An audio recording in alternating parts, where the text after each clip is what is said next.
Уважаемые жители республики, Бурыт, добрый вечер. Сегодня и завтра с коллегами из правительства Республики Коми, депутатом Государственного совета Магомедовым Русланом Самагомедовичем работаем в Удовском районе.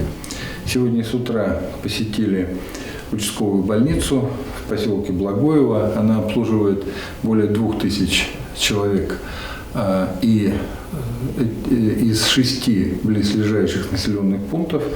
Это поселок Солнечный, Благоево, Чим, деревня Усть-Вачерга, станция Вендинга и села Юртом.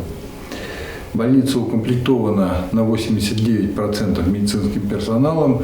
Дал поручение Минздраву республики усилить кадровую работу по комплектации больницы и приобрести дополнительное оборудование по магнитотерапии и 16-срезвый компьютерный томограф. В поселке Солнечный мы осмотрели производственную площадку лесозаготовительного комплекса Коми Импекс. В прошлом году здесь ввели в работу и эксплуатацию новый лесоперерабатывающий цех, мощность более 20 тысяч кубометров пиломатериала в год. Это крупный налогоплательщик и работодатель Удовского района, который оказывает району социально-экономическую поддержку. Дал поручение правительству подготовить проект предложений по развитию новых производств, в том числе и пеллетного производства. В селе Юртом почтили память жителей окрестных деревень, павших в годы Великой Отечественной войны, возложили цветы перед памятником фронтовикам.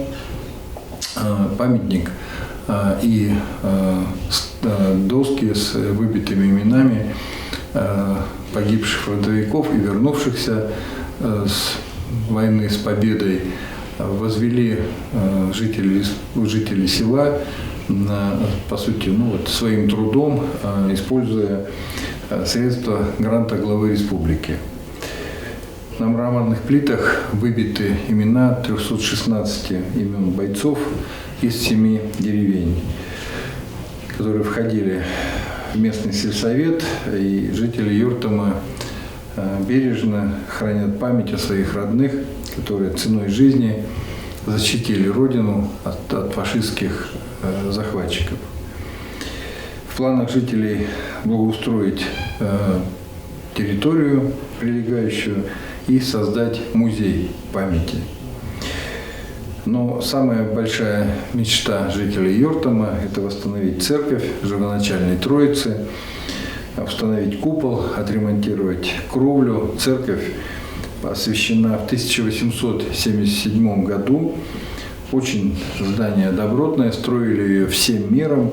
И, как рассказывают сельчане, неподалеку, что такое неподалеку, это почти километр было на месторождении глины, и люди выстраивали цепочкой и передавали заготовки кирпича из глины на строительство храма.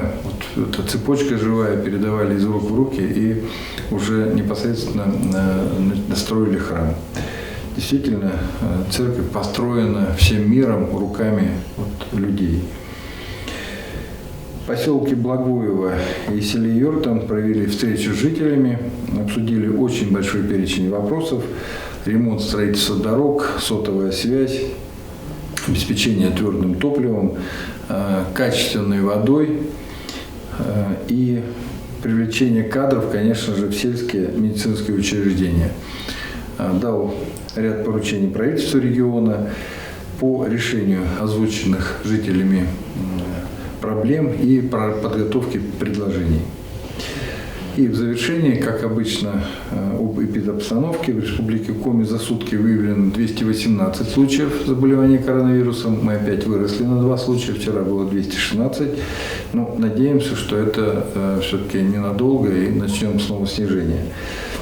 Выздоровело зато достаточно большое количество людей у нас, за сутки 558 человек.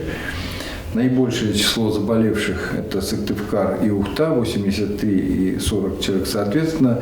И по двум муниципалитетам, Усть-Илимский район и Сыктывдинский, 14 и 12 человек соответственно заболевших.